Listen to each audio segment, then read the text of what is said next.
l'histoire qu'on nous raconte à l'école, eh bien c'est elle qui façonne notre vision du monde, pas vrai? Alors aujourd'hui, on va faire un truc un peu spécial, on va se plonger dans de vieux manuels scolaires français. L'idée, c'est de voir comment un sujet, disons, complexe, comme la conquête de l'Algérie, était présenté à l'époque. Allez, c'est parti pour un petit voyage dans le temps. Alors, pour décortiquer tout ça, on va se poser quelques questions simples, un peu comme des détectives. D'abord, c'est quoi au juste une colonie? Ensuite, dans quel contexte mondial ça se passe? Pourquoi est-ce qu'on part à la conquête? Comment ça se déroule sur le terrain? Et surtout, quelles sont les conséquences pour les sociétés? Et quel héritage ça laisse derrière? Voilà notre feuille de route. Ok, on commence par le commencement. Avant toute chose, il faut qu'on soit d'accord sur les termes. C'est la base. Alors, voilà ce que disent les manuels. C'est très direct. Une colonie, c'est un territoire conquis, occupé, administré par une puissance étrangère. Et cette puissance étrangère, on l'appelle la métropole. Il y a un mot qui ressort de tout ça, et c'est vraiment le mot-clé pour la suite. C'est le mot domination. Bon, maintenant qu'on a la définition, on va prendre un peu de recul. Parce que, attention, ce n'est pas juste un petit événement isolé. Non, non. C'est un mouvement de fond, une tendance mondiale qui a littéralement redessiné la carte du monde. Regardez cette carte. On est en 1914. Le monde, à ce moment-là, c'est ça. Une immense mosaïque d'empires. On voit tout de suite, ça saute aux yeux, la domination de l'Europe. Surtout les empires britanniques et français qui sont partout, qui couvrent des continents entiers comme l'Afrique et l'Asie. Faut bien comprendre qu'à cette époque, être une grande puissance, ça se mesurait en kilomètres carrés de colonies.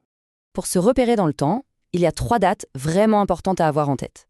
D'abord, 1830. C'est le tout début, le moment où la France met un pied en Algérie. Mais le vrai coup d'accélérateur, c'est à partir de 1870. Là, c'est une véritable course à la colonisation qui s'engage. Et puis, 1885, la fameuse conférence de Berlin. C'est un peu le moment où les puissances européennes se mettent autour d'une table et se partagent l'Afrique, en y mettant des règles. Ça officialise et ça intensifie encore plus le phénomène. Ok, on a le contexte. Maintenant, la grande question, la question à 1 million. Pourquoi? Qu'est-ce qui a bien pu pousser les pays d'Europe à se lancer dans des aventures pareilles, des conquêtes lointaines qui coûtaient une fortune?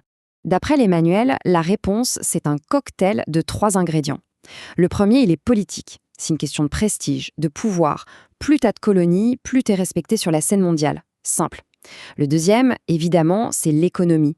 On cherche des matières premières, des ressources pas chères et aussi des nouveaux marchés pour vendre ses produits. Et le troisième ingrédient, c'est l'idéologie.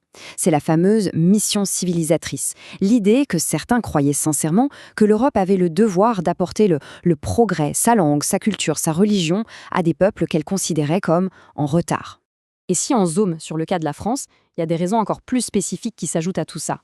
D'un côté, il fallait redorer l'image du pays après la claque de Waterloo, et de l'autre, de façon beaucoup plus terre-à-terre, c'était une manœuvre politique du roi de l'époque, Charles X, pour que les gens arrêtent de regarder ses problèmes à lui, à l'intérieur du pays. Voilà pour le pourquoi. Maintenant, passons au comment. Comment ça s'est passé concrètement, sur le terrain? Et pour illustrer ça, les documents qu'on étudie se concentrent sur un cas précis, l'Algérie. Alors il faut savoir que les manuels font la différence entre 2 types de colonies.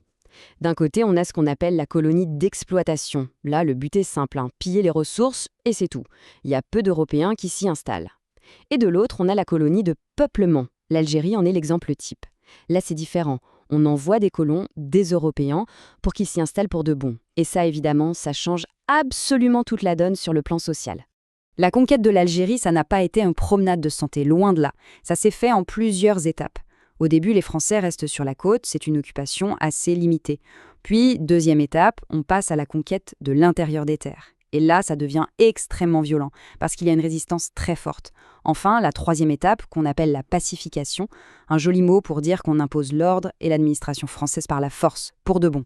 Et pour qu'on se rende bien compte du niveau de violence, il y a un détail qui parle de lui-même. Le général en chef de cette conquête, le général Bugeaud, eh bien son surnom, ce n'était pas le victorieux ou le fin stratège, non. C'était le massacreur. Et ce n'est pas un surnom donné après coup par des historiens, c'est comme ça qu'on l'appelait à l'époque. Ça en dit long sur les méthodes. Bon, la conquête militaire est finie, maintenant il faut gérer le territoire. Un tout autre défi.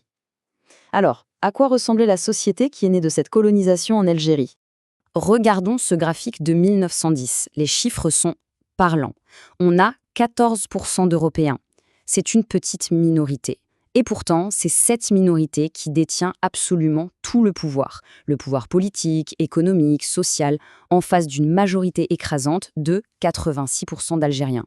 Tout le système colonial repose là-dessus. C'est une société de domination, profondément, structurellement inégalitaire. Pour essayer de comprendre comment les gens voyaient les choses à l'époque, rien de tel qu'un document comme celui-ci. C'est une vraie pépite. C'est la couverture de l'almanach du petit colon.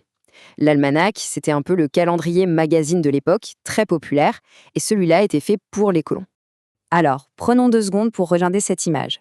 Quelle est l'histoire qu'on essaie de nous raconter ici? Quelle est l'image de la colonisation que cet almanach veut vendre? Allez, on décortique. Regardez bien, rien n'est laissé au hasard.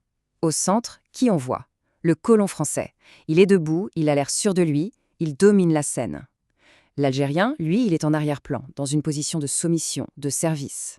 Tout en haut, on a les symboles, le drapeau français, une église, bref, c'est une véritable mise en scène. C'est de la propagande pure et dure qui essaye de vendre le mythe d'une colonisation heureuse, prospère, où tout le monde connaît sa place.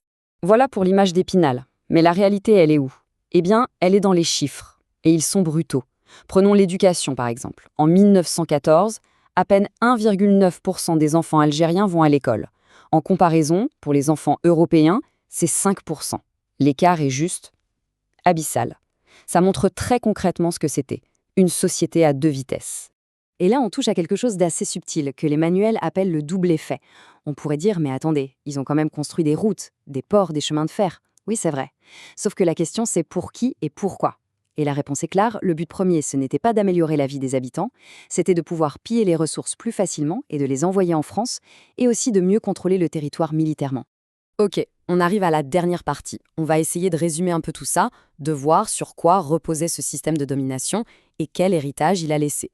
En gros, si on veut synthétiser, tout ce système tenait sur 4 grands piliers. Pilier numéro 1, la terre. On confisque les meilleures terres agricoles pour les donner aux colons. Pilier numéro 2, la loi. On met en place un système de justice à 2 vitesses, le fameux code de l'indigénat, qui prive les Algériens de nombreux droits. 3e pilier, les impôts, bien plus lourds pour la population locale. Et le 4e pilier, bien sûr, c'est la force, une répression militaire violente contre la moindre tentative de révolte. Et il y a un point vraiment essentiel à comprendre. En 1848, la France abolit l'esclavage. On pourrait se dire que c'est la fin de l'exploitation. Mais en fait, pas du tout. D'autres systèmes ont pris le relais. Le travail forcé, les lois spéciales, bref, des mécanismes qui ont permis de maintenir la population dans un état de soumission, mais sous un autre nom. Et on termine sur cette question. Une question qui dépasse largement le seul cas de la colonisation. Quand on voit la manière dont un sujet aussi sensible était enseigné, ça nous force à nous poser des questions, non? Comment l'histoire qu'on apprend à l'école finit par construire notre mémoire collective, notre récit national?